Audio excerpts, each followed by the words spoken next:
Welcome everybody back into NerdSesh. As always, I'm Carson Breber and alongside me is Logan Camden. And you already know the drill. We are going to be talking about today's games, starting with the nightcap, Logan, as the Dallas Mavericks bounced back after blowing a double-digit fourth quarter lead on their home court in Game 4.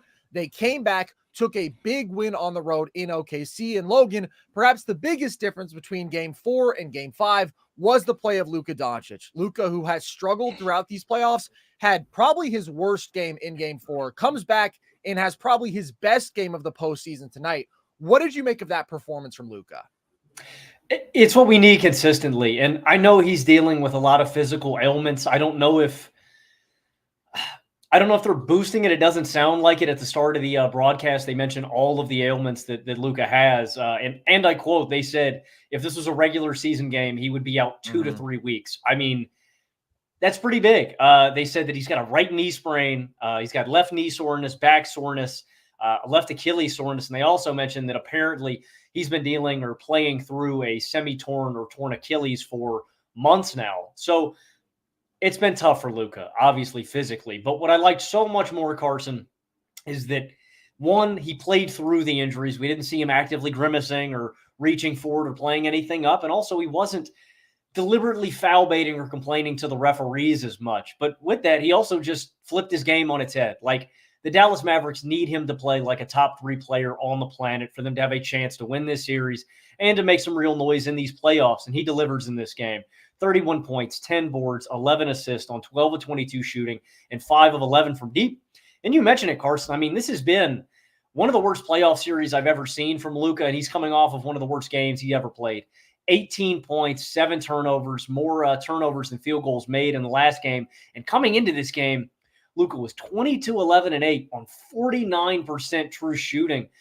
Just abysmal stuff from a guy that we expect to play like one of the best players on planet Earth, and he did tonight.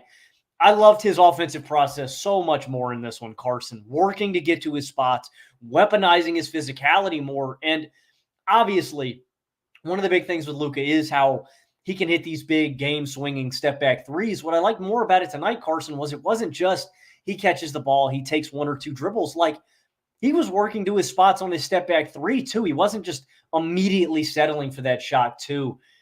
And yeah, this is the Luka that Dallas needs, man, and he showed up tonight. He was the best player on the floor and dissected doubles, man, playmaked really well, made all the right reads. Like, he just stepped up to task, man. And I know it's a big toll on his body. I thought they were overplaying the injuries.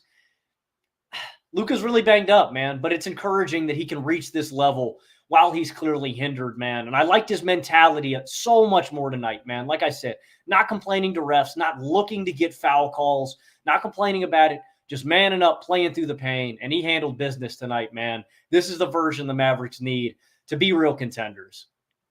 There's no question Luka's obviously been hurt, but being hurt doesn't excuse missing all of your jumpers. Being hurt doesn't excuse making poor decisions with the basketball. I understand if it makes you more tentative to get downhill, although that has been a frustration of this playoff run from Luka. But tonight he had it all going, dude. I thought that this was the most complete performance from him that we've seen, where really everything was clicking. I thought he was very patient, under control consistently, got downhill more in pick and roll to those runners where we know he is so lethal. He shoots like 55% in the paint outside the restricted area. Just unbelievable touch. When he had a size advantage over Kayson Wallace, he just floats right over him. He was pushing in transition, both as a scorer and as a passer, and he was facilitating beautifully. He and Derrick Jones Jr. have such phenomenal chemistry. He finds him on a couple lobs in this game in transition and also on a backdoor cut. He finds Derek Lively with a couple of lobs in this game. He was making good reads out of doubles. And crucially, he found his jumper in a big way, because although Luka made bad decisions last game, although he consistently hasn't gotten downhill as much as we would like, which unlocks everything for him. Although this series, he's been seeing 2 defenders pretty high up in a lot of these pick and rolls, but going back to last series, like, you just want to see him living in that pain a bit more. But the most devastating thing has just been that this guy, who is a very good jump shooter, who in the regular season was one of the most efficient and most high volume pull-up shooters, was ice cold there. He had an effective field goal percentage coming into this game of 41% on jumpers in these playoffs. Just really, really bad. And he was nails tonight. This was also a good defensive performance from him. He obviously caps it off with that block on SGA in transition. So it's just massive to get a game like this out of Luka when it matters most, because realistically, like, this series should be over. Dallas should have won in 5. They are just clearly the better basketball team right now. If Luka had played anywhere up to his potential in game 4, then this would already be over. And a big reason for that, Logan, is this collective supporting cast that Dallas has put together. And we have sung their praises repeatedly, but they just continue to deliver. To me, the most impressive part of this series, the most impressive part of this playoff run, the most impressive aspect of this team post-trade deadline is their collective athleticism, and it is their defensive identity. Derrick Jones Jr. has another really strong performance in this game. I just absolutely love watching this guy play basketball, Logan. He's an awesome point of attack defender. He makes a bunch of big plays as a helper, rotating with his length and his athleticism, but offensively, cutting in this game, running the floor hard in transition. Again, like, he and Luka have just a special connection with these lobs, and that man can sky up and get anything. He's knocking down open threes.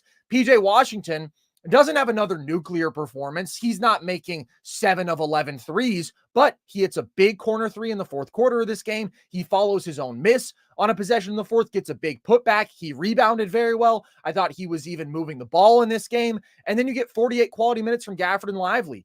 Gafford, we talked about early in this series, at times being overwhelmed as a roller when he was confronted with the low man tagging him, and how sometimes his finishes looked a bit frantic. It looked out of control. He wasn't capable of making decisions as a short roller. He's gotten better in terms of keeping his head on a swivel and moving the ball out to the corners as a passer. He also was just much more patient as a finisher in this game. You see 2 different spots where he hits Chet with that pump fake, patient, gets himself a nice window to finish. And he was really, really solid. Lively also played his ass off, rebounded super well, and Logan made 4 free throws down the stretch. Like, perhaps Hacka Lively is not going to be a viable strategy because he has made those free throws when it's mattered most.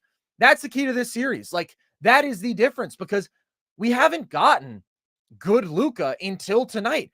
Logan, Kyrie, we're now looking at several inconsistent performances in this series, like several games where he just doesn't assert himself and he's quiet. In the last 2 games, the shot hasn't really been falling, and you're still up 3-2, and you have clearly been the better team. And the biggest reason for that is they have night in, night out consistently had 4 super impactful dudes besides Kyrie and Luka. An OKC supporting cast has been outclassed athletically, and they've struggled to make shots, and Dallas has been the better defensive team. That's the reason that they are sitting on the verge of a Western Conference Finals appearance right now. It is, man. It's all on those guys. And, you know, we knew they had one of the best defenses in the second half of this season coming into it, but seeing it fully realized is the best part of this team. Like, a big reason that we, picked the Dallas Mavericks as our second favorite team out west heading into these playoffs was because of Luka and Kyrie. And frankly, if you had told me that they were going to play like this in the playoff run, I wouldn't have picked Dallas to go this far. But it is all the collective stepping up with great defense, physicality. And what I think is huge too, man, is it really does differ every single game on who's going to be the guy to step up, right? Derrick Jones Jr. is the guy with all the looks tonight, and he capitalizes on them. It's been PJ, and PJ has had a nuclear series, but it's like we just need one guy. And consistently, the Mavericks have gotten that one guy to step up. Along with that, they have dominated the glass. Dallas got beaten game 1 on the glass, and since then, they have won every single game on the boards, man. In this series overall, Dallas is they're 224 to 212 defensive rebounds. They're plus 12 there. In this game, they're 51 to 40. And then on the offensive glass, they've really shined. They're plus 9 there overall in the series. And that was a key area we highlighted coming into this series, man. Dallas was top 5 in rebound rate post-trade deadline after acquiring Gafford and PJ. Oklahoma City was bottom 5 in rebound. Weren't. I believe they were 13th. I believe they were 13th. Maybe they were 5 in rebounds per game. That's my fault. They were definitely they turned around, because of pace. But dramatic improvement, because they were 28th before they were hard. The deadline. They were right down there with OKC, and it completely changed the dynamic. They became the way bigger, more physical, better rebounding team. And that's been a huge component in them winning this series, man. Like, Oklahoma City just doesn't have answers for all these long athletes, and you can give effort there, man. It's hard to consistently win out when you were just undersized. And with Oklahoma City trotting out these smaller lineups, like, we know Chet's but they're also just trotting out lineups with that are really small, where you got Dort in closing minutes at the 4. You've got Kayson and J-Dub, or, you got J-Dub at the 4, Dort at the 3, Kayson at the 2. They're just starting 5 tonight, dude. Isaiah Joe in there instead of Giddey. Very small lineup. And it's just hard to counteract that, man, against a really big physical Dallas team that matches up so well defensively. And I can't sing Derrick Jones Jr.'s praises enough in this one. 19 points, 7 of 9 shooting. Also, Carson, I don't know if I've ever seen a team convert so many insane lobs in like a single series, dude. It's fun. The Josh Green steal to Luka, immediately out, the alley-oop to Derrick Jones Jr. I don't know if I've ever seen anyone. Maybe I've seen Jokic throw a 3-quarter alley-oop. That was ridiculous. I had to rewind that one. I said, who threw that lob? Like, I didn't even see it come into frame, the Luka 3-quarters lob to Derrick Jones. There's just so many. And again, that's another component of this too, man. When this Oklahoma City team is so small, if Chet is not right there in that dunker spot to interject on those lobs, it's just easy offense, and it's something that you can consistently attack. So that's the part, man, is that Dallas's supporting cast has stepped up in every single game in this series. Somebody stepped up offensively, but they've consistently been there defensively, impacting the game with their athleticism, physicality, and on the glass, and on the interior. They've just dominated those areas of the games. They have, dude. And the defensive side of the ball has been so impressive, because this was one of the most efficient regular season offenses, the Oklahoma City Thunder, and they have just made life so hard on them in this series. And the rim protection is absolutely massive. Like, OKC has consistently struggled to finish at the rim in this series. And the fact that this Dallas defense has really kept OKC from creating advantages, putting them into rotation when the drive and kick game is so essential for OKC. Like, every time that they do get into the teeth of the defense and they kick out, Dallas is rotating so effectively that they aren't creating the sort of advantages that they're used to. And that has just stagnated this OKC offense, because again, when they do try to force finishes at the rim against all this length and this aggressive help, they're just struggling. They came into this game just 57% in the restricted area. That is well below average. And it was a struggle again there tonight. There's just pressure on them to constantly keep that ball moving. And you see sometimes, even when they are consistently swinging the rock, like, Dallas is just so athletic. They're on top of these guys. And then it's like, well, you throw a pump fake, right? You take a step inside the line. Now you've been run off the line. You're not as effective. Again, the paint is still packed constantly because there is going to be a big in there basically at all times. It's just been a remarkable collective defensive performance from this Dallas team that is so long, that is so athletic, that has protected the rim so well. I think about that possession with about 2 minutes left where they swing the ball to Chet. I believe it's SGA, kicks out to the guy in the corner, swings to Chet at the top of the key. Derrick Jones Jr. rotates over, blocks that shot from Chet Holmgren, man. Like, that was just the sort of effort and precision that they were bringing tonight. And also, OKC's three-point shooting has just been really bad, dude. Really bad. This team was first in the league in three-point percentage in the regular season, 39%. They are supposed to be the epitome of drive and kick, 5-out offense. Everybody can shoot, everybody can handle, and get into the lane, and then also kick out and make these reads. And that has just been stagnated. And when they have gotten decent looks, they haven't made them. 29% from deep since game 1 is just not going to cut it. And Logan, after game 4, I was like, I still like Dallas more going forward because their role players have been so much better. And I felt like they had real physical advantages. But I was like, the one thing is OKC is going to shoot better. Well, they didn't shoot better in this game. And if you don't knock down your open threes in the playoffs, man, you're just not going to win a series like this. But it goes beyond that. They haven't looked ready to face an elite playoff defense. This OKC team has been overwhelmed, with the exception of Shai Gilgeous-Alexander, who has just been so phenomenal. And I want to give credit to him because he is the one dude in this rock fight environment facing all these packed paints. Nobody around him can make a shot. He is dealing with a tough defensive assignment with Derrick Jones Jr. And again, awesome rim protection at all times. He's the best downhill guard in the league, Logan. He scores the most shots around the rim of any guard in basketball. He can't get to those looks right now. And he is still carving out good shots for himself consistently from the mid-range. Last game was unbelievable, right? He made 11 shots from that 10 to 17-foot range. This game was a lot more of the same. He's averaging in this series 31, 9, and 7 on 59% true shooting. And even when he doesn't dominate first halves, Like, he's consistent. There's a floor there. And then second half, last game, what does he do? He takes over. This game, he gives you 14 points in the third quarter.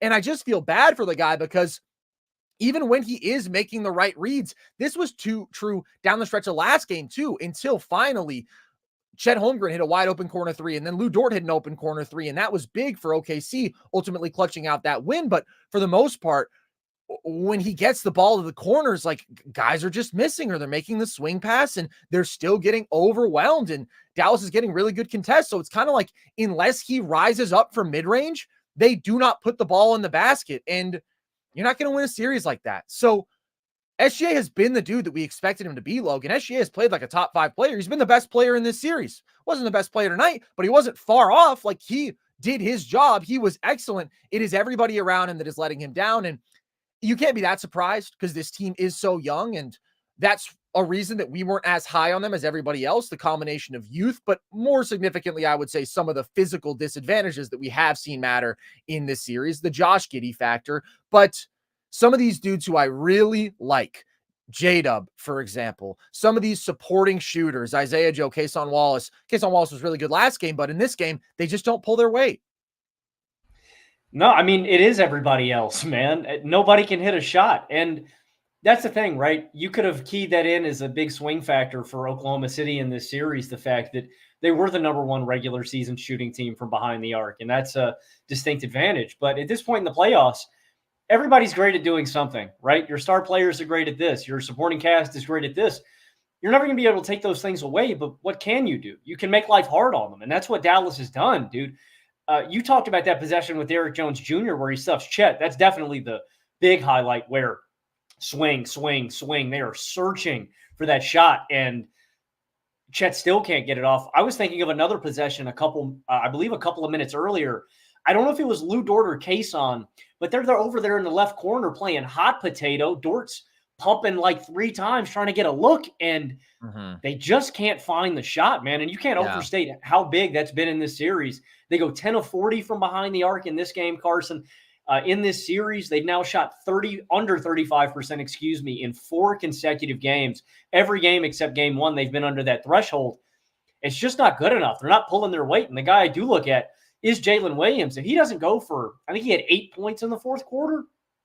He had 4 in the first 3, man. And you texted me, I think we need to put out a missing persons report. Yeah, I think we need to put out an APB for Jaylen Williams, man. He is not doing nearly enough. I've been just really disappointed with, this is a great Dallas defense that he's going up against, but you got to give him something, man. Shai's getting everything he wants in the mid-range, and you're not giving him anything. And then the other guy I've been disappointed with is Chet. Like, Holmgren in these playoffs, dude, is shooting 29% from behind the arc. This is a guy who's consistently 40%. He's one of the best shooters, of this size I've ever seen. That's no hyperbole. Like, Chet is a special, special shooter.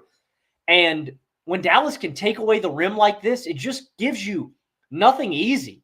Dallas has been so good at just mucking up this series and turning it into a grime fest. Like, that's the problem, man. Oklahoma City cannot generate any easy looks. Everything at the rim is in a packed paint, and it is contested, and you are catching a body in the paint. And then on the perimeter, all of these athletes are making life hell on these small Oklahoma City shooters, and they can't get a good look off. Plus, they're not just hitting any wide open looks.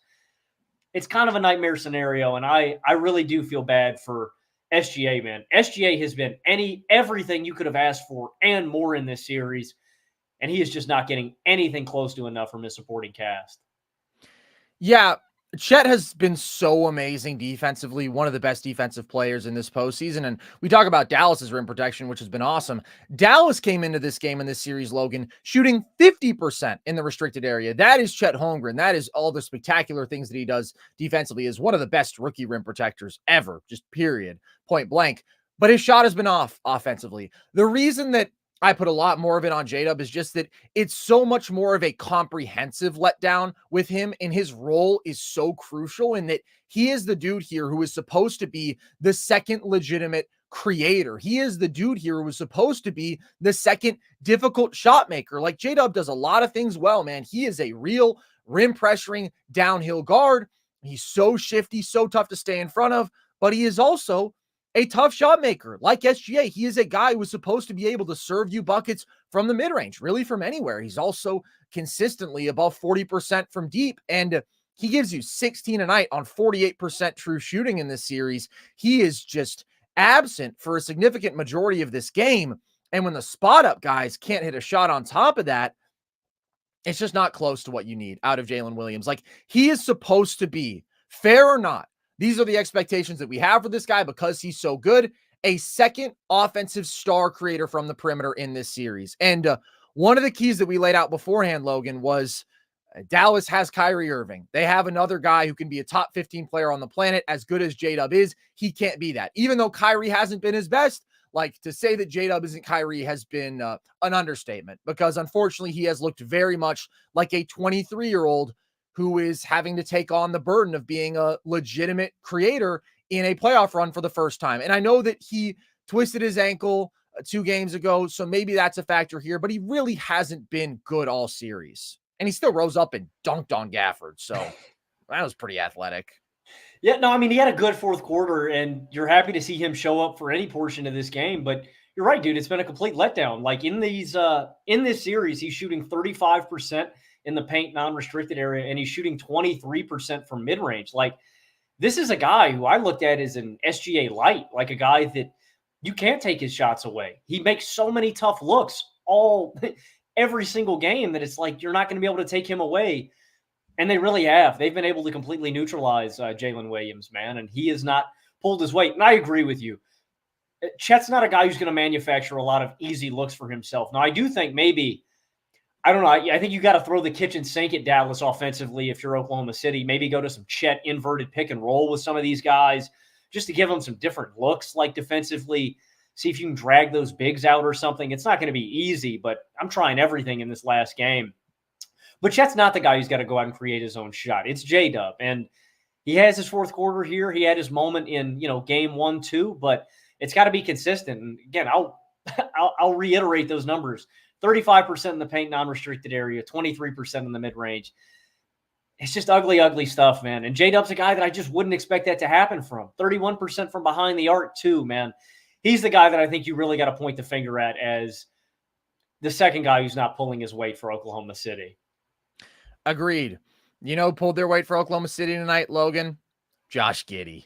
I mean, not really, of course, but this was the best Giddey game. Turns out it just took moving him to the bench. Of course, I'm not really moved by him making some wide open floaters, but hey, at the very least, he did it, and there weren't a lot of Oklahoma City Thunder who could make shots tonight. Isaiah Joe sliding into the starting lineup, you think, okay, he is the most dynamic shooter who you have. I do not think he is the best player of the remaining wings. Like, I think, honestly, both Kayson and Wiggins are better, but when you're just thinking about specifically countering what Dallas has done defensively, loading up the paint, it makes sense to get your best shooter on the floor. Aaron Wiggins is super accurate. He's not going to shoot them with the same volume. Like Isaiah Joe has. Logan, you got weird when I said this last time, but the strap on him, he does. He's a crazy shooter. And unfortunately, he just came in this game and I thought was a little overly exuberant early and was just ultimately missing. I'm seeing some Shai hate in the chat, dude. I'm seeing some free throw talk. Where is the free throw talk coming from? Shai's not getting to the line in this series. Shai took 6 free throws in this game. Like, dude, he's just a ridiculous shot maker. That's what translates. He's balling out. He's been the best player on the floor. And there's a reason that young teams, Logan, rarely succeed at the highest level in basketball. Like, it's just tough when you don't have the experience, when you don't have the maturity, when you haven't proven that you can make shots in these environments that are just inherently more tense. And I do think the biggest thing for OKC, I totally understand the vision and how much they love being this super fluid 5-out modern offensive team. It's awesome. They just have to try to maintain that core identity while adding another dude in the front court who can bang physically and who can compete on the glass, because there has to be a legitimate 4 alongside Chet, ideally a skilled 4, but also a physical, athletic, actual 4. The super small ball stuff, I just don't think works no matter how skilled you are in a league that has so many huge physical teams that are also extremely skilled. Of course it works, and OKC is just going to get better. I'm just talking about it doesn't work as well in the postseason as it does in the regular season. I think that's the most glaring hole in this team that they need to address. And I would go out and try to get 2 more guys who fit those roles. I'd get another big 5 that can protect the rim, where maybe you can run a little Chet at the 4 and just have this supersized jumbo lineup that's going to hang better on the glass. And then I'm probably looking for a big athletic forward who can match up and play with Chet at the 4, just to have that little bit of versatility. What surprised me in this series, Carson, is that they haven't gone to Jay Will more, at that 4 spot alongside Chet, or vice versa, putting Chet at the 4 and just having Jay Will out there. Like, the Thunder don't have any real good options at the end of their bench to match up physically with Dallas. They just don't have the personnel. But Jay Will, I feel like, gives them the best opportunity. He's a skilled big. He can, run a little stuff, some DHOs. He screens well. He's a good shooter from behind the arc. Like, sure, he's undersized, but consistently in this series, Oklahoma City has been okay with trotting out these super small lineups, and they've been getting killed. I just don't know why that's something they haven't explored more in this series, man. I think Jay Will is a hell of a role player, and I'd be giving him more burn to just try to match up a little bit better physically with Dallas. Jay Will's been good in this series. He's not the guy that we're talking about, though. And ultimately, I do think more highly generally of a lot of the wings on this roster, like Aaron Wiggins, Kason Wallace. I just think that these dudes are studs, and they're going to be really good. And that's the other beautiful part of this for OKC. You have so many damn good young wings, and you have so many picks. You're in a position to package some things together if you want. And it's like, oh no, we lost Lou Dort. Kason Wallace can step up and fill that void as a point of attack defender and as a perimeter shot maker, and even bring you some more facilitating offensively. Oklahoma City's in an amazing spot. I want to be clear. I think this is absolutely a core that is going to win titles. I think SGA and Chet are both going to be top 10 players in this league. I think J-Dub has an all NBA ceiling. Like, I'm all in on the Thunder long-term, but this year, Logan, I've had some reservations that I think have ultimately been validated. Like, this is a really good basketball team. There were people who tried to make them out as though they should be the favorite out west because they were the 1 seed, and I just never viewed them that highly. And I don't see them coming back to win this series. I just think they are struggling so much to produce good offense, and you still haven't gotten the best version of the Mavs. Like, yes, you finally get great Luka in this game, but it's another really passive Kyrie game, and not even like last game where he was creating a lot of really good shots for teammates. Just, you don't even feel his fingerprints on this game. And when you do, again, he just doesn't really have his shot making, where for the most of the playoffs, he's been awesome. Like, if this goes 7, I think Dallas will probably finish it off at home, but you figure at some point you get the nuclear Kyrie and Luka game. And then at that point, it's just like your role players have been way more consistent. You're bigger, you're more athletic, you're defending better. I'm confident in Dallas finishing this off. As am I. And like you said, I think Oklahoma City is inevitably going to be back in this spot. I think they're destined to win some chips. I think Chet is going to play better. I think J-Dub is going to play better. These are the growing pains. It's the growing pains of a young team, man. It's not comfortable. Yeah. You're not comfortable in these environments yet. You talked about there's a lot of pressure, man, and pressure busts pipes sometimes. But in the future, I think pressure is going to make some diamonds here in Oklahoma City, and they're going to earn that diamond. I think they're going to lift the trophy one day. This is not the year. I think that I'd honestly 0 for 2 last show. I didn't make any predictions. No, I was 0 for 2 shows ago. I didn't make any predictions last show because I didn't want to be 0 for from the field again. But you got to keep shooting, bro. Dion Waiters. Volume shooter. I really would be surprised if Oklahoma City managed to force this one another game. It's just what we've been getting. The Dallas has so far and away been the best supporting cast. And like you said, man, the biggest component of this is we have yet to see Luka and Kyrie really go full bore, and I'm still waiting on that game. And I think their defensive formula is more reliable, and I think their offensive formula is reliable. But what an amazing season it has been, man. I'm not ready to do the eulogy yet. We'll do that when the time comes. But it has still been a very promising and encouraging and successful season for Oklahoma City. Of course, dude. Youngest 1 seed ever. That's an incredible accomplishment in and of itself. Couple interesting rotation things for Dallas, just real quick on the margins. 15 Jaden Hardy minutes tonight. You're a Jaden Hardy guy, Logan, aren't you? What'd you think of that? I was a Jaden Hardy guy. I was disappointed in the draft a couple years back when we traded the Kings, the Royal The Kings traded that pick. I loved Hardy out of G League Ignite. He's a spark plug kind of guy. And, what's interesting about having him out there on the floor instead of like Kyrie or Luka is the simple fact that he's not going to be facing double teams. So he's getting a lot more isolation touches, right? Oklahoma City's consistently sending 2 guys at Kyrie. They're consistently sending 2 guys at Luka. Jaden Hardy has the luxury of facing isolation defenders, just one-on-one, and he's good in that environment, man. He's a bucket. And I think when the offense stagnates, I think it's smart to put him out there, man. Just give him a little burn, see if he can inject the offense a little bit, because there have been lulls in these games where, if Luka's off the court, Kyrie's being passive and not taking over. I think it's worthwhile putting him in the game, man. He has a alley-oop to Gafford in this one too. He's a really good spark plug, man. And I was surprised they hadn't been playing Hardy more, just giving him a couple of minutes off the bench where he can impact the game offensively. And with Luka being injured too, I think it's worthwhile throwing him out there for a couple of minutes, man, and just giving Luka a little bit more time to rest. I don't know. I'd give him a solid 10 minutes and see how he looks, man. And if he's in rhythm, I might keep him out there for a little longer. What do you think? I honestly think that I prefer Jaden Hardy minutes to THJ minutes. Like, if you are going to go with an offensively slanted bench player, then I would just rather have the dude who legitimately can break you down off the dribble, who is going to be more capable of attacking with those advantages as a ball handler and as a playmaker.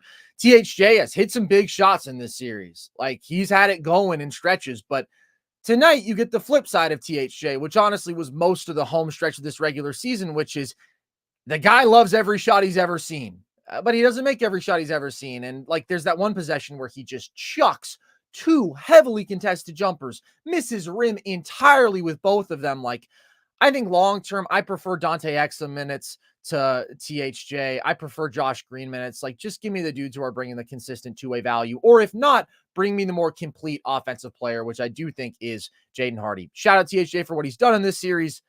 I'm just not sure that it's the most sustainable because his impact is so singularly dependent on the jump shooting. And he's a good jump shooter, but he takes some really bad shots. All right, guys, we're going to take a quick break, get you some words from DraftKings. On the other side, we will talk about the Celtics finishing off the Cavaliers and what's next for Cleveland. The 82-game preseason is in the books, and it's finally time for the real season. Don't miss out on any of the NBA playoff action at DraftKings Sportsbook, an official sports betting partner of the NBA. From the play-in tournament through the finals, DraftKings Sportsbook has you covered with same-game parlays, live betting, odds boosts, and so much more. Download the DraftKings Sportsbook app and use code NERDS. New customers bet $5 and get $200 in bonus bets instantly. That's code NERDS only on DraftKings. The crown is yours.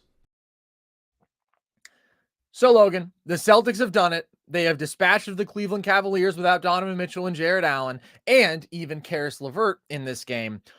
What do you take away from this for Boston? Nothing. Well, fair enough. Yeah, congratulations, Boston. You advanced to your 3rd straight Eastern Conference Finals. You're 6th in 8 years. That is crazy. I mean, congratulations. I'm just not impressed yet. Yeah, I mean, you mentioned it. They beat the Heat down Jimmy Butler and Terry Rozier. They beat the Cavaliers down Jared Allen and Donovan Mitchell for 2 games. Jayson Tatum finally shot better than 50% from the field. Only took him 10 games in the playoffs. And bro's taking shots. Respect. Dude, if the Celtics win the title, pal, you're going to get some flack. Now, to be fair, I've been critical of the Celtics for some of the underwhelming performances too, but I think you're going to catch more of it. Oh, no, but you're a volume shooter. I'm a volume shooter, and you know what? I'm pretty fairly confident that the Boston Celtics aren't going to win the NBA Finals. And if they do, I'll eat my words. But I really don't care, man. Boston's Boston. Denver Nuggets, man. Congratulations, Boston. You only played down to your competition in 2 games in 2 series. So whoop-de-doo, man. I don't know. I mean, I guess in this individual game, like, good Tatum game. Al Horford proved to me that he can finally hit an open shot. Bang 6 threes. Derek White has a decent game. Like, yeah, man, I don't know. They faced inferior competition continuously. The Celtics aren't even going to impress me. You could ask me that question if they beat the Knicks in the next series, if they beat the Pacers in the next series.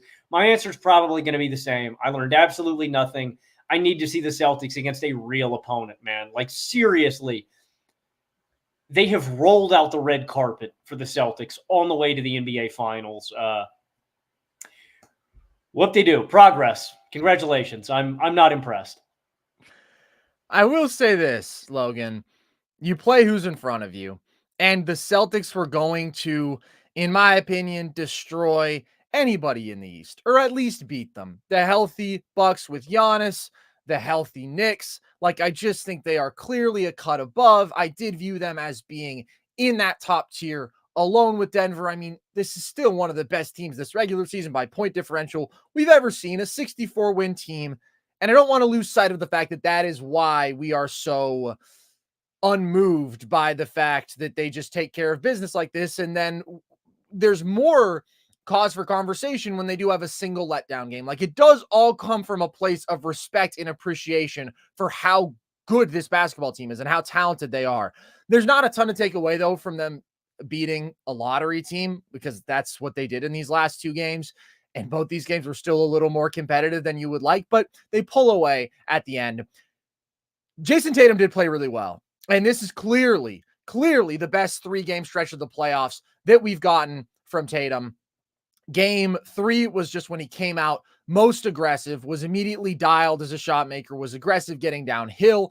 And last game, I thought that he had a multifaceted impact. He was still aggressive, even if it wasn't his best pure shot making. And then this one, I just thought he really played a very nice controlled game. He was facilitating, making kick out passes. His shot making was on. He defended well. He's consistently been rebounding really well. Like, this Jayson Tatum over the last 3 games has been the guy you've wanted to see, who's been willing to take over as a number one, assert himself, who has been simply demonstrating better offensive process, who's been more engaged defensively overall. That's the encouraging takeaway to me for Boston. The biggest thing, though, from this individual game is just how well Al Horford played, because he was concerning last game. Like, he really struggled guarding in space, and he's just being asked to do a lot for being nearly 38 years old without KP on the floor. And obviously you hope that KP is back out there, but Horford was just phenomenal in every way in this game. He shot the lights out. He was moving the ball, making swing passes, spotting cutters, and he held up way better on those Garland switches. It was a complete reversal last game. Like, Garland was just pulling him out high, and then he was dusting him downhill. I thought that got a little bit predictable, and so Horford wasn't feeling the same pressure to come all the way up as high. He was moving his feet really well. He was using his size and length, like, blocked him several times. Garland went 0 for 4 on ISOs versus Horford, and then he just made a bunch of high-effort plays, dude. Like, this was a pretty meh overall effort game from Boston, but Al Horford was playing like his life was on the line, dude. 7 offensive rebounds, saves that ball that's going out of bounds off of Dean Wade. He just completely flipped the script from last game. I thought that he was excellent, and that's encouraging because you don't need him to play as big of a role once Porzingis is healthy, of course, but you do still need him to be a quality basketball player, and he was absolutely that in this game. Yeah, and you need him to hit open shots. I mean, we all remember last playoffs when he was clanging everything, dude. You could just leave Al in the corner and he wouldn't hit anything. You could just leave him alone. And yeah, he does need to step up to task. On the inverse of this, looking at this for Cleveland, man, you know, I thought this was a super encouraging series from Evan Mobley, dude. In this game, 33, 7, and 4 on 15 to 24 from the field, 2 blocks and the steal. In this series, man, 21 points, 9 boards, and 3 assists on 66% true shooting. Like, we've known that Evan Mobley is one of the best young defenders in basketball. Averaged 1.5 blocks per game in the regular season, over 2 blocks per game in the playoffs. In the regular season, he held people nearly 10% below their average field goal percentage at the rim. That's 9th among defenders with 5 or more defensive field goal attempts per game. In these playoffs, he held players 15% below their average field goal percentage. That's 6th amongst defenders in these playoffs, minimum 5 or more defensive field goal attempts per game. He's elite positionally. He's got great instincts, insanely long, 7 foot with a 7'4" wingspan, and he's a phenomenal athlete. But I was just so impressed with what we got at Evan Mobley offensively, dude.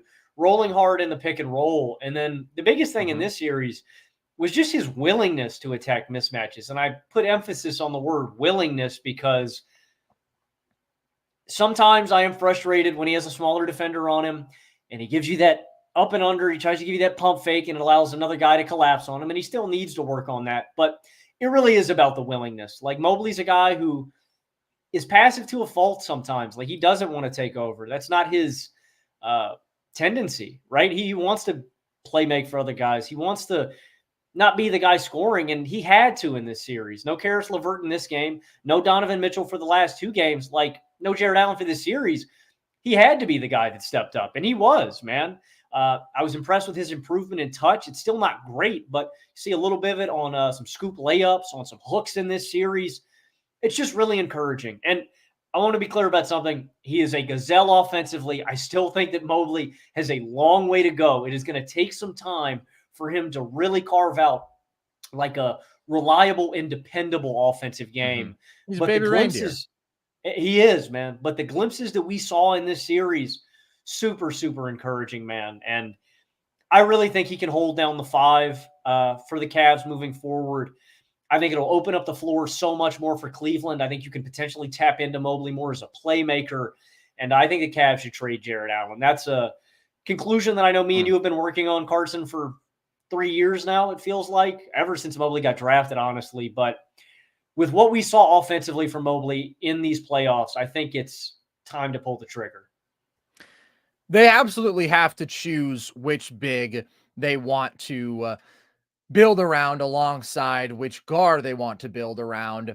And I have gone back and forth on this now because I was pretty steadfast on Team Mobley. I was just so high on him as a prospect. And then I thought we got to a point where it was like Jared Allen improved and he added some touch finishing in the paint, and he was just so physically mature and so capable of holding down the glass, superior as a paint finisher. And then I started to wonder if Mobley is the guy who you wanted to move off of, also just because of like the dynamic that neither of these guys is a skilled big. And so you think, who is most capable of holding down the 5, because you want to play like a 4 alongside them who can actually space the floor, bring some offensive skill. And I was like, well, I think Allen is more ready to do that. But I've been super encouraged by what we've seen from Evan Mobley in this playoff run. And I think that I would try to retain him. I don't know that there is a huge gap, but the fact that he averaged 21, 9, and 3 on 66% true shooting in this series, that's phenomenal from Evan Mobley. And ultimately, there is just still more upside there. There's still more that he can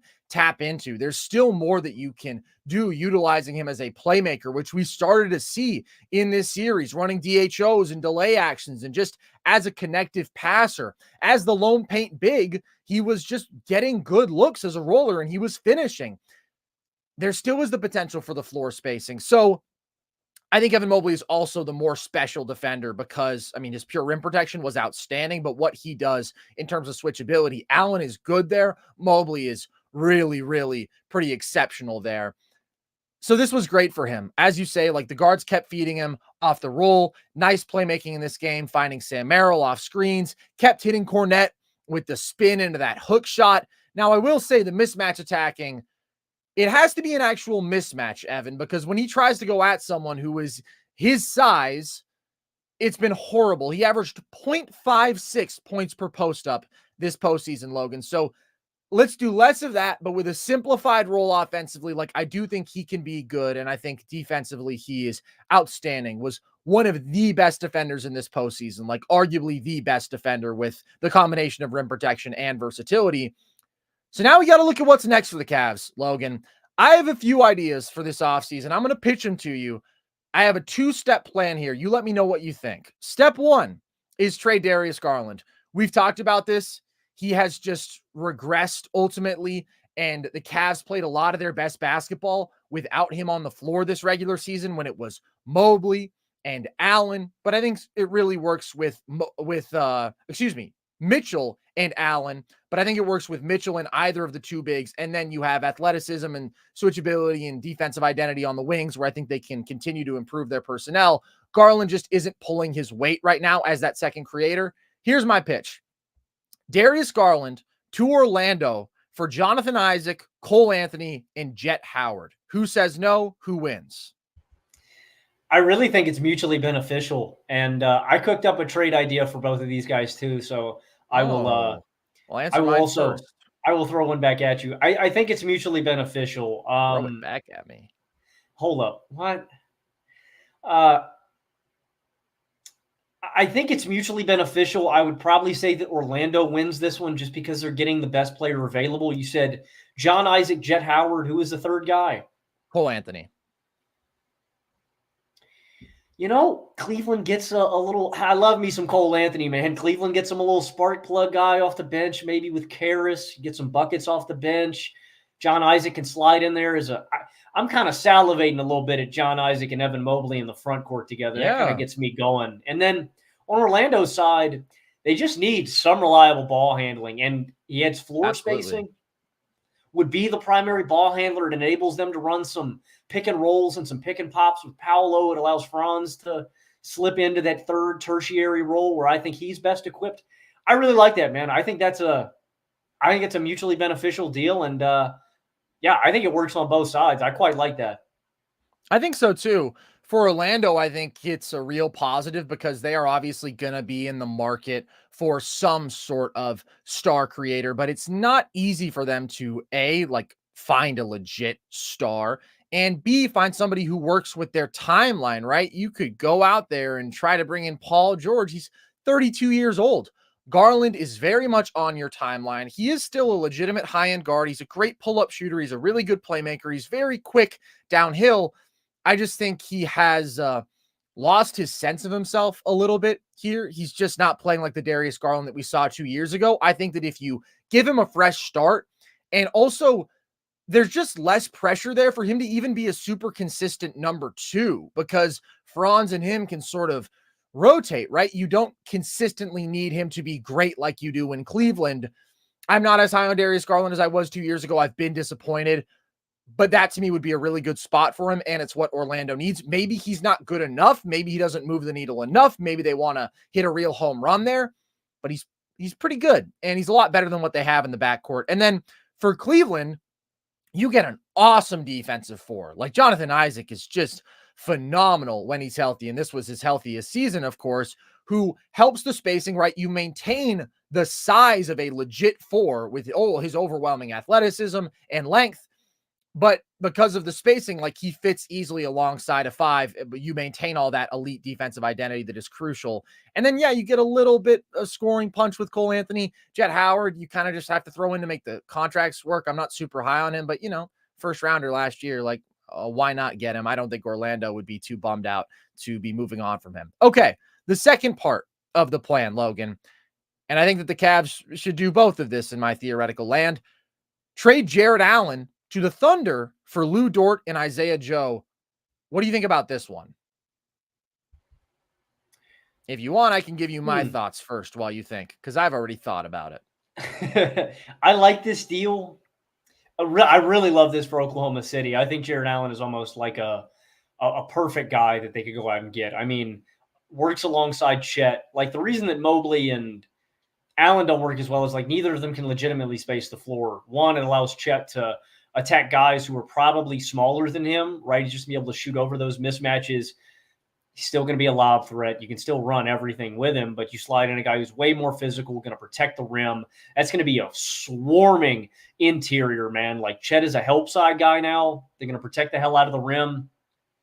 My thing is, I don't know if Cleveland, I think Lou Dort fits better alongside this team. Bring some floor spacing, is going to be an awesome point of attack guy, can make up for some of Donovan Mitchell's deficiencies. I wonder if Cleveland's just losing value on this one a little bit, but I think it's mutually beneficial. Aaron Wiggins. Maybe I'm just too high on Aaron Wiggins. I was I don't know if OKC would. I don't know if they'd give him. Well, I don't either. I don't know if they'd give up Aaron Wiggins. I think Aaron Wiggins is really valuable. I probably wouldn't give him up because of how young he is.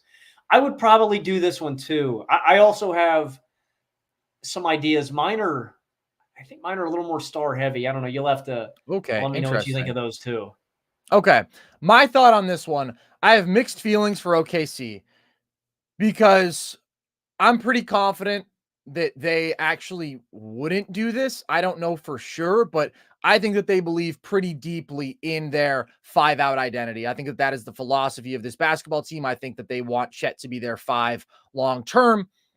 But also, clearly, as we've seen, they are outmatched in the physicality department, and they need to be better on the glass.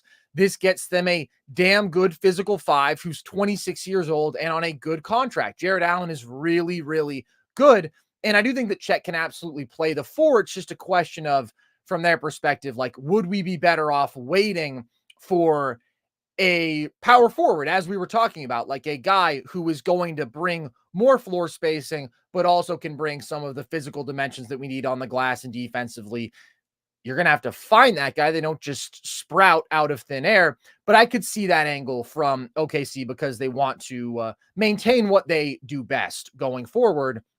But I wouldn't really mind them losing Lou Dort and Isaiah Joe because of the depth of wings like Kayson, Aaron Wiggins. I think those guys can step up. For the Cavs, I see your point about the value, but I don't think it's that far off. And then it's like you get point of attack defense, you add shooting, you have more quality wings, which this team obviously needs. And then you go into next year with Donovan Mitchell, Lou Dort, Isaiah Joe / Max Strus, Jonathan Isaac, Evan Mobley, some of the improved bench depth that we've talked about, Cole Anthony. Like, that team's not a contender, but they aren't a contender right now. And they played their best basketball, as we talked about, when Mitchell was really the lone star creator available and they were focused on switchability. Now you would have better athleticism, better shooting on the wings, and you wouldn't have the spacing issues that comes with playing the two bigs. I think that is probably a better basketball team. The other outcome that would be really interesting, how do you think OKC would feel about getting a little Evan Mobley in their life? Because at that point, then it's like you're not adding a super physical guy, but Mobley and Chet together would hold down the glass. They would be like the best rim protecting duo in the league, clearly. And then you would have more skill offensively. Of course, you would have to get more of a haul back if you were Cleveland. Then I think you'd be talking like Lou, Aaron Wiggins, a first at the very least. You seem to be wincing. You don't like that. I'm not giving up Evan Mobley if I'm Cleveland. He's like untouchable. That's fair. That's fair. Okay, what are your ideas? All right, so they can only do one of these first 2 trades, so I think you do one or the other. I like this for both sides. Neither of these guys' value is at its absolute apex right now, but the money works, and it's a 1-for-1 direct. So in my hypothetical, we are sending Darius Garland to the Pelicans straight up for Brandon Ingram. What do you think about that? Say that one more time. We're sending Darius Garland to New Orleans straight up for Brandon Ingram. That's interesting. My first thought is you would probably have to attach just a little something with Garland because he's not as good straight up as BI. I don't think the Pelicans should do that. I think they can get more for Brandon Ingram. Garland brings like the volume 3-point shooting that would be valuable there. But I think at the end of the day, like, they would still run into some of the same issues of, okay, when we want to play our 2 star shot creators alongside Zion, well, now we don't have the no, you're dumping CJ. You're dumping CJ. Oh, you're moving CJ as well. Well, I guess it not in this trade, but I think with that. Well, that's what I'm saying. Yeah, obviously not in this trade. Yeah, I don't know. I think they would have to I don't think Garland is good enough to be the needle mover for New Orleans. Maybe not right now. Cleveland, though. I just kind of like he's quick. I think he works well with Zion. Like, he's a guy who can get downhill, throw him some lobs. And I just think he's not better than CJ right now, though. I don't know. I think if you gave him a new environment and you let him dictate and, like, entrusted him with the offense, I think Garland might blossom there. I just think it's a better fit for both of these guys. But okay. And then I don't know if this one is even remotely close. I have 2 for Jared Allen. They're different in terms of the haul that they're getting back. I think this one's probably impossible. I just don't think it's enough value for this guy. I went Jared Allen, Karis LeVert, Georges Niang, and probably a couple of picks for Kevin Durant in Phoenix. And I don't think that's enough value for him, but it's like if Phoenix actually wants to build anywhere remotely close to competent defense, like it's like you said for like Cleveland on your trade, it's like I don't think this makes Phoenix a contender, but they're just going to have like a bottom 10 defense next year, and they're not going to be a real contender if they don't. You'll have to get more specific about what a couple of picks means first. Multiple first. Cleveland doesn't have at least 2. Okay, I think they only have 2 that they can trade, and I think one of them is in 2030. Boy, that would be really weird. That'd be weird. I just I wanted would to say bring some. Cleveland getting KD would be obviously a win. Like, it wouldn't make them the title front runner. It would Mhm. certainly give them more of a puncher's chance, because my concern with the offseason I laid out is then it's like, okay, you have really good wings, you maintain your defensive identity, but you are so reliant on Donovan Mitchell being like your lone star creator and also your lone reliable playmaker. And I would like to alleviate some of that burden, because he doesn't always make the most selfless decisions. But having another offensive weapon like KD, like, that'd be a real upgrade. All right, I and just then can't see anything like that happening. neither can I. This one's way more reasonable. Tell me what you think about Okay. this. This is my final offer. Jared Allen to Memphis for Marcus Smart, Vince Williams Jr., and Santi Aldama. That's interesting. I don't hate it. I really like Vince Williams. I think then you are adding quality wings. You're adding real quality defensive players who are capable offensively. Jared Allen is really good, though. That's the one thing. It's just hard figuring out what exact Yeah. value is too much or too little for Jared Allen. And that's what I can with both of these guys, honestly, man, with Garland and Allen both, like, you just want to make sure that you're maximizing these guys' assets if you're going to move off of them. Because I think they have enough value where you can probably find a lot of teams who are willing to give you players that fit better. So you just have to maximize the value. But that's what's tough, man. I thought about Orlando as well for Darius. I thought about Brooklyn, Toronto, teams that need lead ball handlers. I don't know, man. I think that's the most interesting scenario, or the most interesting part of this offseason for Cleveland. Let me ask you one more thing. Okay. Is there a chance that Cleveland doesn't blow this up at all? What are the chances you think they run this back? That to me would be foolish, just because we've seen the limitations. We saw how ugly the Orlando series was, even when Jared Allen was on the floor. We obviously saw how ugly last postseason was. And even though they upgraded with a Max Strus, it wasn't enough. Like, they still don't have the high end wing play that they would need to push them into the conversations they want to be in. The other possible outcome here is that instead of trying to build around Donovan Mitchell says, screw you guys, you suck, you embarrassed me. I had to go out there with Max Strus as my second option in some games. Not really, but Garland didn't show up in a good amount of these games. And I want to go to Miami. I want to go to New York. That doesn't make sense, putting him and Brunson together, but we'll always hear that Donovan Mitchell is a future Knick. I do think that that is a possibility this offseason, but if they run it back with all four of these guys, that would be foolish to me. What I feel most strongly about is that they should move off of Darius Garland. And I feel pretty strongly about the fact that they should split up the two bigs as well. You gave the experiment a second year, and yes, you didn't get to fully see it out, but really, like, what are you missing? You know that you weren't close to the contending conversations you want to be in. And it's not an easy restructure to get there, but you can just figure out a better basketball fit than this. Definitely. And both of these guys are young assets. They're great players, and they're movable. They're very movable. I think that a lot of teams are going to be interested in them. And, Carson, you say that, you don't think Cleveland's going to be a real contender, even though I think you make two really good trades there. In the East, I mean, it probably really is about climbing up to be that second team anyway. Like, Boston's going to be the top dog in the East for the next couple of years, easily. But there's not really a team that has cemented themselves as like the second front runner moving forward, right? You can say Philly or Milwaukee or New York, but that's still up for the taking. And there's value in getting to that spot, because then you're lingering around for, again, a Boston injury of some sort to a top player. And then the door's open to capitalize on if you've gotten good enough. I wouldn't write Cleveland off, but I think this is a big offseason for them. And I completely agree with you, dude. Given what we've seen from this team in the past two playoffs, I think it would be really foolish to run this back with the big four. Yeah, agreed. All right, Logan, the Cavs season is over. Any final thoughts before we get out of here? Naz Reid. Naz Reid plays basketball tomorrow. We will be back after that game talking Nuggets Timberwolves. I will also have a video essay out tomorrow, so you guys can stay tuned in for that before the game. And as always, appreciate you guys. Hope you enjoyed. If you did, the good news is there's plenty more NerdSesh content. You can find all of our full shows on our YouTube page. You can see our video essays there, as I mentioned, diving deep into the film on some of these topics. You can listen to the show across audio platforms. You can follow us across social, TikTok and Instagram at NerdSesh, Twitter at nerd_sesh.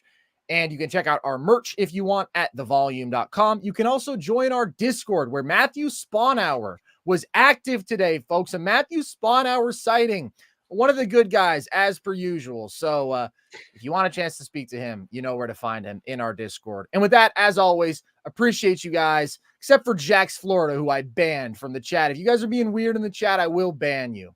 So that's all I have to say on that. I've been Carson Breber. I have been Logan Camden. And this was NerdSesh.